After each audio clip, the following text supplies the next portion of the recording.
Aaron Burnett Out Front, weeknights at 7, only on CNN. Republican Senator Rand Paul of Kentucky sits on both the Foreign Relations and Homeland Security committees. Obviously, he was in that room today with John Kerry. And thanks very much for being with us, Senator Paul. We really appreciate your taking the time. You and Secretary Kerry got into it today during the hearing, and I waited all day for it, and then of course, you delivered. Over the question of whether Assad would use chemical weapons, and I just wanted to play that little exchange briefly for those who didn't get a chance to see it. Here you are.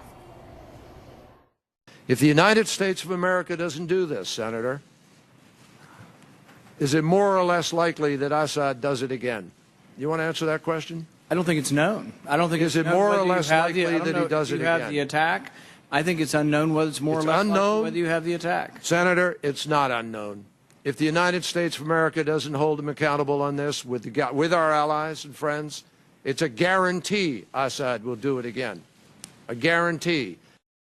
You looked a little skeptical there. How do you feel now? Did Secretary Kerry win you over at all?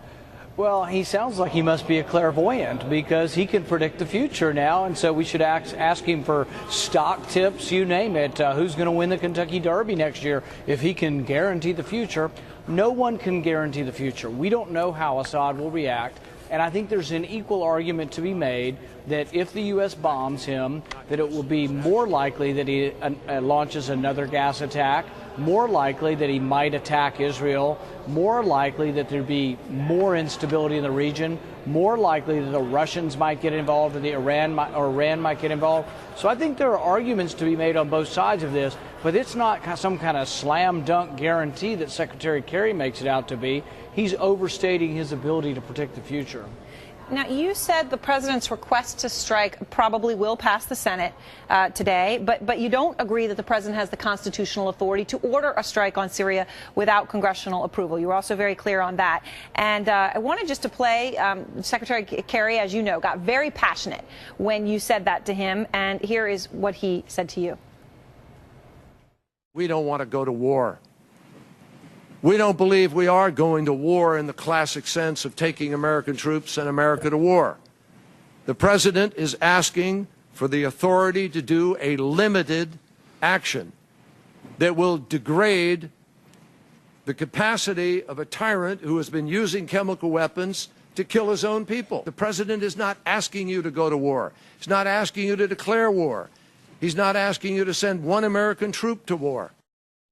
But obviously he did leave boots on the ground as an option on the table. Well, and here's the thing is, soldiers, you know, are sailors, they're Air Force pilots, they're technicians, CIA, there's all kinds of people who will be involved in this effort. To say this is not war, it's just plain not accurate. To say it's a small war, well, he's starting out with a small war, but can a small war like Vietnam that he served in become a big war? No, I think he's not accounting for the fact that the Constitution does not differentiate between small war and big war. The Constitution says the legislature gets to decide. And what I pressed him on is that I am proud of the president for coming to Congress, but the president says he has to say he will adhere to our verdict. He can't come to us in theater and say, oh, you guys get to vote, but it may not count if I don't like your vote. He can't do that. Now, Senator, before we go, I have to ask you one more thing, though, because obviously high-ranking Republicans, as you know, have come around and said they're going to support the president on that list. You've got John McCain, who wanted the president to go further. You have John Boehner. You have Eric Cantor. They say voting against him on this would undermine the office of President of the United States. And here is John McCain and John Boehner.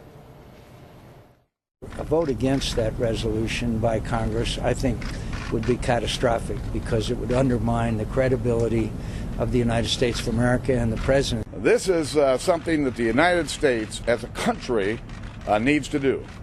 I'm going to support the president's call for action. I believe that my colleagues should support this call for action. Do you have any concern that your vote, which I know is a firm no, would hurt the office of presidency of the United States? You know, I take my responsibility very seriously, and I'm not too concerned about the president's public relations.